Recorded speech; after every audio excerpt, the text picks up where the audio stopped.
I was raped at the age of 16 years old. My virginity was stolen. I never gave it away, but I felt like a piece of garbage. I thought, no nice guy will ever want to marry me now. And I just started looking for love, I guess, in the wrong places. Had my first crush at the age of 16, and I was going out with this young man. All of a sudden one day he decided he didn't want to see me anymore and wanted to go out with someone else, and I was a bit heartbroken about that. All of a sudden I was feeling nauseous and vomiting in the morning, and my aunt said, Denise, you better go get a checkup. And I went and I had a checkup, and the doctor told me that I was going to have a baby. And my initial response was, wow. I remember crying, I remember feeling isolated.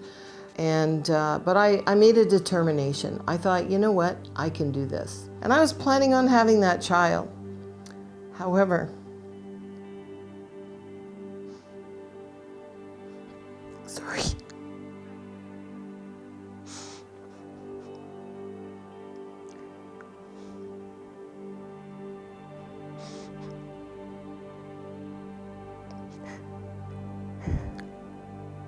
Sometimes I get a flashback.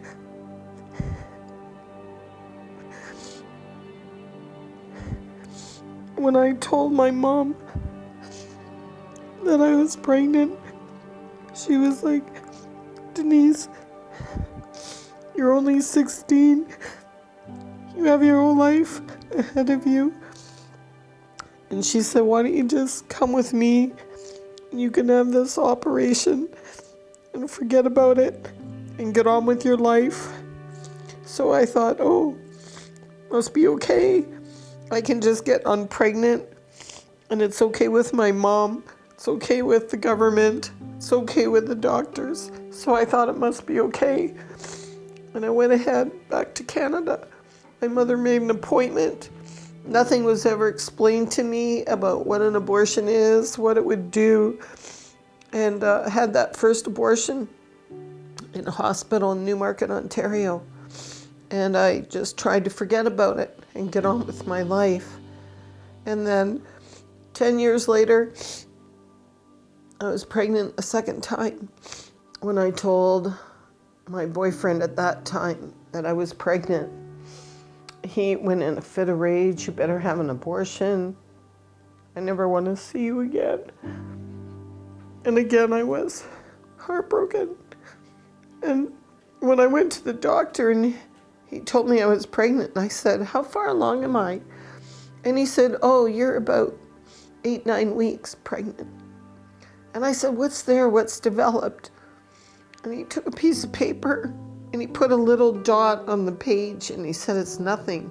It's just a clump of tissue. And he lied to me. I didn't know till years later the truth about fetal development. I will never, ever, ever forget that traumatic experience, because the second time I had an abortion in a clinic, wide awake, and I felt so much pain, and it really felt like I was being raped again. That's how abortion felt to me. And I was begging the abortion doctor, stop it, I changed my mind, I don't want to do this. And he just kept doing it. And I was just another number. And when it was over, I curled up into a fetal position on the table. And I went into some kind of shock. I couldn't speak. They just were trying to get me out of there. After that, I went into a deep depression.